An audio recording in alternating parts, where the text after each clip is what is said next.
Hi guys, be the bull welcomes you again. Sealmatic India का IPO आने वाला है, तो उसके रिगार्डिंग हम बात करने वाले हैं। अगर मेरी चैनल पे नए हैं तो सब्सक्राइब कर दीजिए और बेल का बटन हिट कर दीजिए ताकि मेरी वीडियोस की रेगुलर नोटिफिकेशन आपको मिलती रहे। तो चलिए, कंपनी की जो आईपीओ डेट है वो 17 फरवरी 2023 से लेके 21 फरवरी 2023 की है। फेस वैल्यू 10 रुपये प्रति शेयर है। प्राइस की बात करें तो 220 रुपये से लेकर 225 रुपये पर शेयर की प्राइस है। लॉट साइज 600 शेयर्स की है। इश्यू साइज की बात करें तो करीब 24,99,600 शेयर्स 10 की फेस वैल्यू से करीब 56.24 करोड़ रुपए कंपनी जुटाने वाली है। फ्रेश इश्यूज के माध्यम से उसमें 18,50,000 शेयर्स आएंगे, वही 10 की फेस वैल्यू से। और ओएफएस के जरिए अगर देखेंगे तो 6,49,600 शेयर्स 10 की फेस वैल्यू से आने वाले हैं। इश्यू टाइप देखेंगे तो बुक बिल्ट इश्यू आईपीओ है। लिस्टिंग एट BSE SME है। QIB shares offered not less than 40% of the net offer. NII HNI की बात करें तो not less than 18% of the net issue. Retail shares की बात करें तो not less than 42% of the offer. Market maker की बात करें तो Sunflower broking private limited. Company के promoters mister Mohammad Hanif Chaudhary, mister Umar Balwa and mister Rafiq H Balwa are the promoters of the company.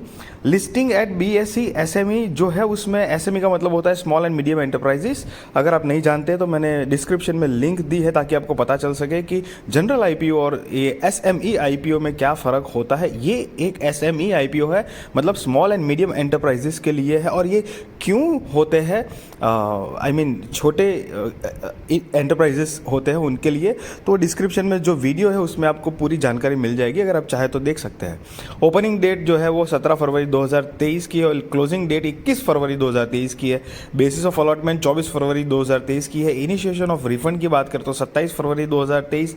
Credit of shares to demat जो बात करें तो 28 फरवरी 2023 और लिस्टिंग डेट जो है वो 1 मार्च 2023 की है। इन केस अगर आपके शेयर्स नहीं लगते हैं, मतलब आप आईपीओ नहीं लगता है, तो 27 फरवरी 2023 को आपके खाते में आपको रिफंड की इन्फॉर्मेशन मिल जाएगी। अगर आप रिटेल कैटेगरी में आते हैं तो मिनिमम हो या मैक्सिमम हो, आपको एक ही लॉट के लिए अप्लाई करना है जिसके अंदर 600 शेयर्स आएंगे। अमाउंट आपको देनी पड़ेगी 1,35,000। और HNI अगर है तो 2 लॉट के लिए तो मिनिमम अप्लाई करना पड़ेगा। 1200 शेयर्स आएंगे, 2,70,000 रुपये आपको देने पड़ेंगे। ये वन ऑफ द थोड़ा सा ड्रॉबैक है SME आईपीओ में, क्योंकि मिनिमम 1,00,000 रुपये आपको इन्वेस्ट करने ही करने हैं। उससे ऊपर हो सकता है लेकिन नीचे नहीं हो सकता है। जहाँ कि हमारा जो नॉर्मल जनरल आईपीओ होता है उसके अंदर 10-15 हज़ार में हम यूं मतलब आईपीओ के लिए अप्लाई कर सकते हैं। प्री इशू शेयर होल्डिंग की बात करें तो अभी 100% है और पोस्ट इशू शेयर होल्डिंग जो है वो 72.38% रहेगा। मतलब आफ्टर आईपीओ प्रमोटर्स के पास 72.38% का स्टेक रहेगा।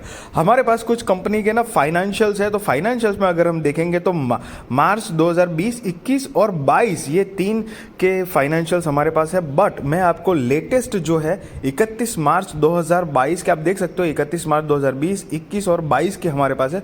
जो लास्ट में है 31 मार्च 2022 के फाइनेंशियल्स, वो मैं आपको बताने जा रहा हूँ। जो रिसेंट वन है, सारे के सारे फिगर्स जो है ना वो लैक्स में है, जो कि मैं कन्वर्ट करके करोड़ में आपको बताने जा रहे वाला हूं। तो अगर कंपनी के टोटल असेट की बात करें तो 31 मार्च 2022 के हिसाब से 39.47 करोड़ की टोटल असेट है।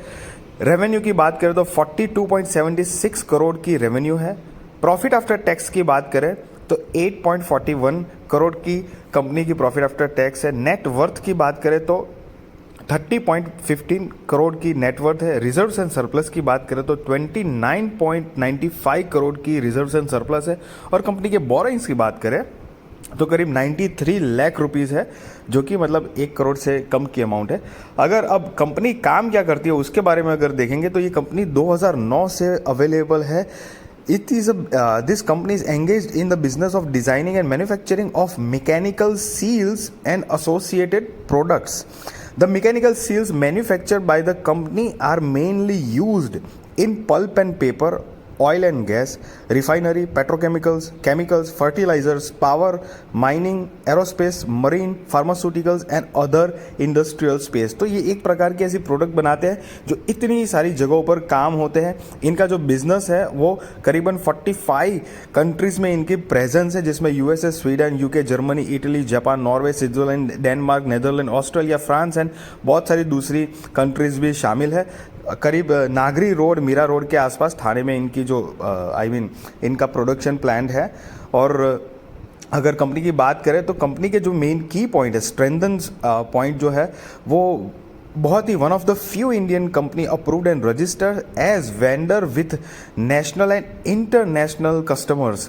तो ये कंपनी का काफ़ी अच्छा पॉइंट है। और and guys the company stated that it has a retention rate of 100%। और सबसे इंपॉर्टेंट बात थोड़ा ध्यान रख लेना, the customers of the company include Fortune 500 companies. तो फॉर्च्यून 500 कंपनीज में जो आते हैं वैसी कंपनीज इसके ये कंपनी के क्लाइंट्स है। तो ये एक और स्ट्रॉन्ग पॉइंट है ये कंपनी के बारे में। हालांकि गाइस मैं कोई आपको बाय और सेल रिकमेंडेशन नहीं देता हूँ कि आप कल को जाके आईपीओ के लिए अप्लाई करो या नहीं करो। वो डेफिनेटली आप अपने रिस्क रिसर्च और फाइनेंशियल एडवाइज़र को पूछ कर करना। बट आई होप ये मेरी इन्फॉर्मेटिव नॉलेजेबल वीडियोस जो है वो आपको कुछ काम आई होगी। अगर आपको मेरी ये वीडियो इन्फॉर्मेटिव और नॉलेजेबल लगी तो प्लीज़ मेरी वीडियो को लाइक ज़रूर करिए और ज़्यादा से ज़्यादा लोगों को प्लीज़ शेयर करिए। और अगर मेरे चैनल पर नए हैं तो सब्सक्राइब कर दीजिए और बेल का बटन हिट कर दीजिए ताकि मेरी वीडियोस की रेगुलर नोटिफिकेशन आपको मिलती रहे और आपकी स्टॉक मार्केट की जर्नी और भी ज़्यादा खूबसूरत, सक्सेसफुल और कॉन्फिडेंट हो पाए। Thank you so much guys.